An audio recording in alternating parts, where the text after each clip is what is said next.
December 23 செவ்வாய்க்கிழமை. Emmanuel. Emmanuel என்பதற்கு தேவன் நம்மோடு இருக்கிறார் என்று அர்த்தமா? மத்தேயு 1:23. இயேசு கிறிஸ்து மனிதனாக பிறந்தது உண்மையிலும் உண்மை. அவர் பிறப்பதற்கு முன்பாகவே அவருடைய குணாதிசயங்கள் என்ன என்பதையும் அவர் எப்படி நமக்கு ஆசீர்வாதமாக விளங்குவார் என்பதையும் குறித்து அநேக பெயர்கள் அவருக்கு கொடுக்கப்பட்டன. வேதம் சொல்கிறது, அவர் நாமம் அதிசயமானவர், ஆலோசனை கர்த்தா, வல்லமையுள்ள தேவன், நித்திய பிதா, சமாதான பிரபு. எசாயா 9:6. மேசியா, கிறிஸ்து, இம்மானுவேல் ஆகியவையும் அவருடைய நாமங்களே. வேதத்தில் அவருக்கு கொடுக்கப்பட்டிருக்கும் 272 பெயர்களுமே அவருடைய குணாதிசயங்களை விளக்குகின்றன. ஒவ்வொரு பெயரும் ஒரு வாக்குத்தத்தத்தை வெளிக்காட்டுகிறது. ஒவ்வொரு பெயரிலும் ஆறுதலும் தேர்தலும் ஆசீர்வாதமும் உண்டு. நான் மோசையோடே இருந்தது போல உன்னோடும் இருப்பேன். நான் உன்னை விட்டு விலகுவதும் இல்லை, உன்னை கைவிடுவதும் இல்லை. யோசுவா 1:5. இதோ உலகத்தின் முடிவு பரியந்தம் சகல நாட்களிலும் நான் உங்களுடனே கூட இருக்கிறேன் என்றார். மத்தேயு 28:20 என பல வாக்குத்தத்தங்கள் உண்டு. வேதத்திலே 7000க்கும் மேற்பட்ட வாக்குத்தத்தங்கள் இருந்த போதிலும் அவைகளில் தலை சிறந்த வாக்குத்தத்தம் தேவன் நம்மோடு இருக்கிறார் என்பதே ஆகும். கர்த்தர் ஆபிரகாமோடு இருந்து அவர் சந்ததியை வானத்து நட்சத்திரங்களைப் போல பெருகப் பண்ணினார். ஆதியாகமம் 22:16-18 வரை.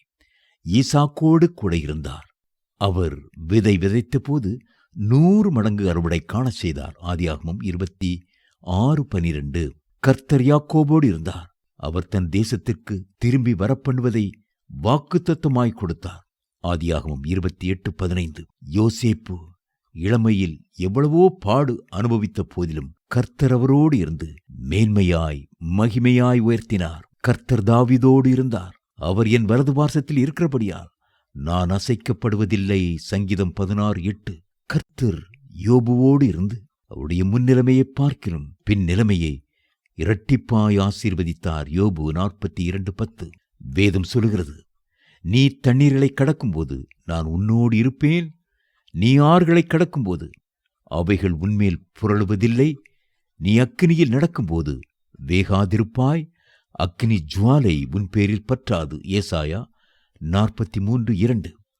மலைகள் விலகினாலும் பர்வதங்கள் நிலை பெயர்ந்தாலும் என் கிருபை உன்னை விட்டு விலகாமலும் என் சமாதானத்தின் உடன்படிக்கை நிலை பெயராமலும் இருக்கும் என்று உன்மேல் மனதுருகிற கர்த்தர் சொல்கிறார். ஏசாயா 54:10.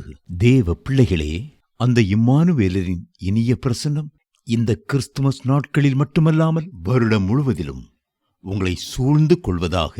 நீ பயப்படாதே, நான் உன்னுடனே இருக்கிறேன், திகையாதே, நான் உன் தேவன், நான் உன்னை பலப்படுத்தி உனக்கு சகாயம் பண்ணுவேன், என் நீதியின் வலதுகரத்தினால் உன்னை தாங்குவேன். ஏசாயா 41:10.